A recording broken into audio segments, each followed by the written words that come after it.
وَلَوْ أَنَّهُمْ صَبَرُوا حَتَّى تَخْرُجَ إِلَيْهِمْ لَكَانَ خَيْرًا لَهُمْ، اور اگر یہ لوگ اس وقت تک صبر کرتے جب تک تم خود باہر نکل کر ان کے پاس آ جاتے تو ان کے لیے بہتر ہوتا۔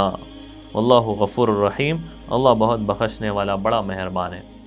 مطلب یہ کہ یہ جو غلطی ان صحابہ سے ہوئی ہے جو ابھی ابھی مسلمان ہوئے تھے، ان کو پتہ نہیں تھا آپ علیہ الصلوۃ والسلام کی مجلس کے آداب، اور آپ کے یعنی سونے جاگنے کے اوقات ان کو معلوم نہیں تھے، اس لیے غلطی ہوئی۔ اللہ کہہ رہے ہیں کہ ان کو اللہ پاک معاف کریں گے۔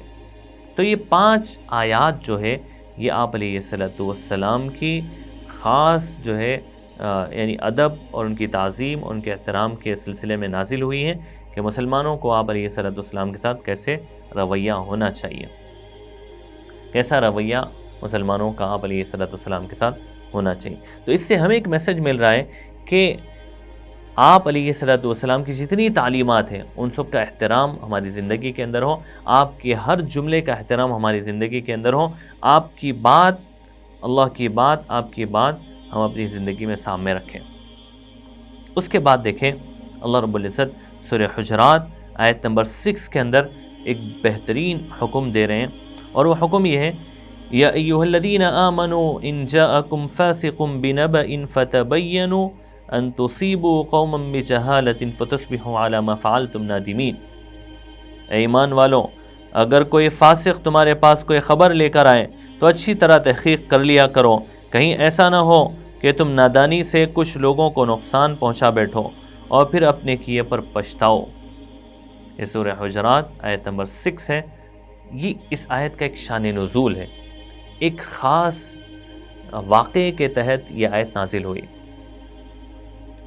ہوا یہ تھا آپ علیہ الصلوۃ والسلام نے ولید بن عقبہ کو بنو مستلق کی زکوٰۃ وصول کرنے کے لیے بھیجا۔ بنو مستلق ایک قبیلہ تھا، خاندان تھا۔ ولید بن عقبہ کو کہا کہ جاؤ ان سے زکوٰۃ لے کر آؤ، تو یہ چلے مدینہ سے۔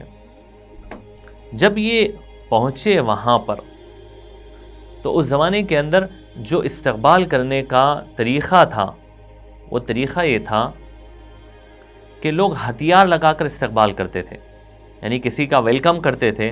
آج کل جیسا پلے کارڈ لے کے کھڑے تھے نا، ویلکم ٹو، یعنی جس کا نام ہوتا ہے ویلکم کرنے کے لیے کوئی یعنی فلاورز لے کے کھڑے ہوتے ہیں، کوئی بکے لے کے کھڑے ہوتے ہیں، کوئی پلے کارڈ لے کے کھڑے ہوتے ہیں۔ تو ویلکم کرنے کے جو آج طریقہ ہے نا، ایسے اس زمانے کے اندر جو طریقہ تھا ویلکم کرنے کا کسی کو، وہ ہتھیار لگا کر ویلکم کرتے تھے، یعنی اپنا جو بھی ہتھیار ہوتا تھا اس کو لگا کر ویلکم کرتے تھے۔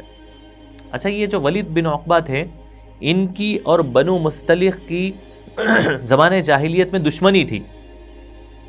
یہ تو زکوٰۃ لینے کے لیے گئے، زکوٰۃ وصول کرنے کے لیے گئے، لیکن جب انہوں نے دیکھا کہ پورا قبیلہ ہتھیار لگا کر تیار ہے، یہ سمجھے کہ پرانی دشمنی نکالنے کے لیے ٹھہرے ہوئے ہیں، تو یہ ڈر گئے اور یہ قبیلے میں انٹر ہونے سے پہلے ہی باہر نکل گئے، یعنی واپس دیکھ کے وہیں سے واپس چلے گئے۔ آپ علیہ الصلوۃ والسلام کو جا کر کہا کہ اللہ کے رسول، انہوں نے قبیلے بنو مستلق نے زکوٰۃ دینے سے انکار کر دیا ہے۔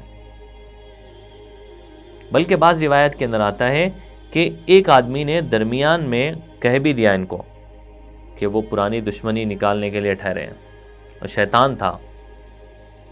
تو اس کی بات سن کر یہ آ گئے اور اللہ کے نبی سے کہا کہ وہ زکوٰۃ دینے سے انہوں نے انکار کر دیا ہے اور وہ تو لڑنا چاہتے ہیں۔ آپ علیہ الصلوۃ والسلام کو جب یہ خبر ملی تو آپ نے خالد بن ولید رضی اللہ عنہ کو چند صحابہ کے ساتھ بھیجا کہ جا کے تحقیق کرو، اگر واقعی بنو مستلق نے زکوٰۃ دینے سے انکار کر دیا ہے تو ان سے پھر جہاد کرو۔ خالد بن ولید گئے، وہاں پر گئے تو انہوں نے کہا کہ ہم تو آپ علیہ الصلوۃ والسلام کے قاصد کا انتظار کر رہے ہیں اور ہم یہ ہتھیار لگا کے ان کا استقبال کرنا چاہتے ہیں، ویلکم کرنا چاہتے ہیں، لیکن کوئی آیا ہے نہیں۔ خالد بن ولید رضی اللہ عنہ واپس آ کر آپ علیہ الصلوۃ والسلام کے پاس سارے احوال بتائے۔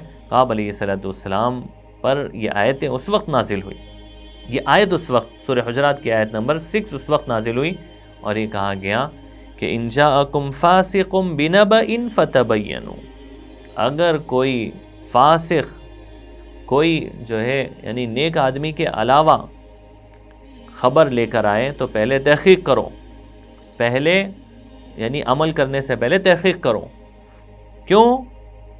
فَتُصْبِحُوا عَلَى مَا فَعَلْتُمْ نَادِمِينَ، کہیں ایسا نہ ہو کہ تم نے خبر سنی، کوئی کام کر دیا، اس کے بعد پتہ چلا کہ بھئی یہ تو خبر غلط تھی، تو تمہیں ندامت ہو، نقصان ہو.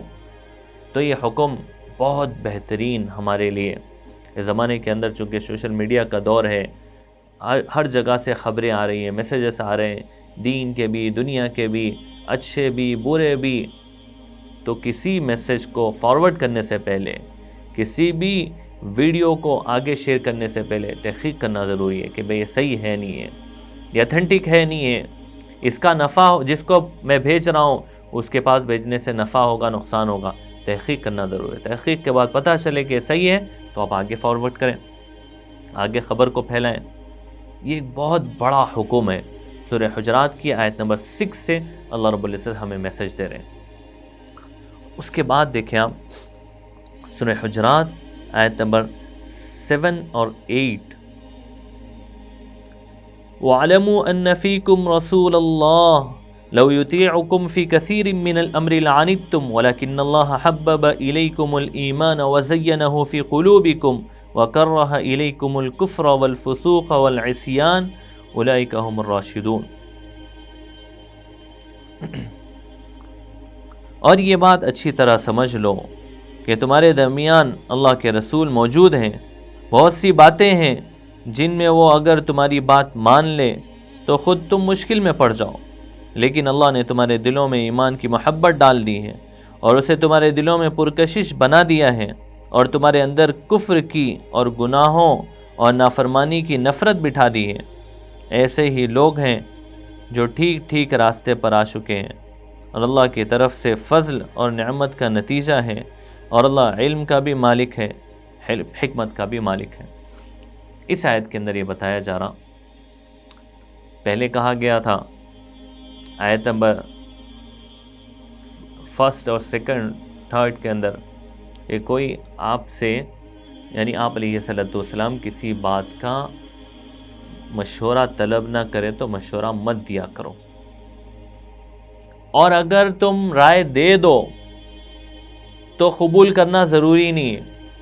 آپ علیہ السلام قبول کر لیں اچھی بات ہے، نہیں کریں رد کر دیں رائے کو تو بھی اچھی بات ہے. کیوں؟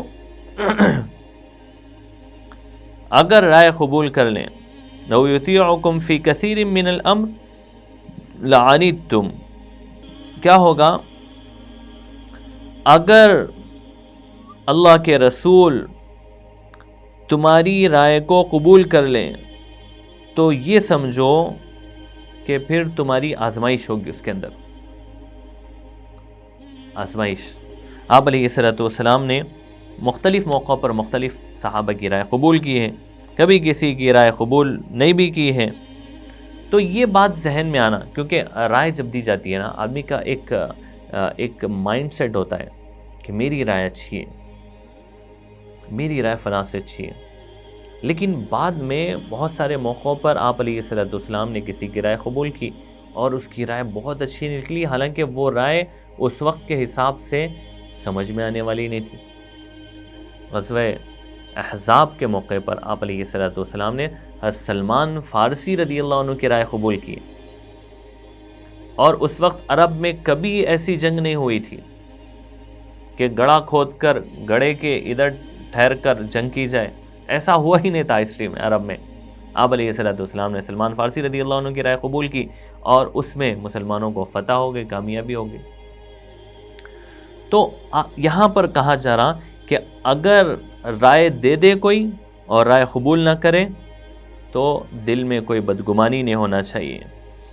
اور اللہ رب العزت نے حبب الیکم الایمان، اللہ نے تمہارے دلوں میں ایمان کی محبت ڈالی ہے. وزینہ فی قلوبکم، اور یعنی دلوں کو مزین کر دیا اللہ رب العزت نے. وکرہ الیکم الکفر والفسوق والعصیان، اللہ رب العزت نے یہ ساری چیزیں تمہارے اندر ڈالی ہے، کفر کی اور گناہوں کی اور معصیتوں کی، اللہ کی نافرمانی کی نفرت دلوں کے اندر ڈالی، یہ بہت بڑی چیز ہے، یہ بھی اللہ کی طرف سے انعام ہے۔ اس لیے مانگتے رہنا ہے، دعائیں سکھائی گئی، ربنا لا تزغ قلوبنا بعد اذ ہدیتنا، اللہ ہدایت کے بعد ہمیں گمراہ مت کیجیے۔ تو یہ بتایا جا رہا ہے، ایک میسج دیا جا رہا کہ اللہ کی طرف سے یعنی ہدایت مانگنا ہے، اللہ کی طرف سے یعنی گناہوں کی نفرت مانگنا ہے کہ گناہ کی نفرت ہمارے دلوں کے اندر آئے۔ یہ کسی کو مل گئی فضلا من اللہ و نعمہ، اللہ کی طرف سے بہت بڑا فضل ہے، انعام ہے۔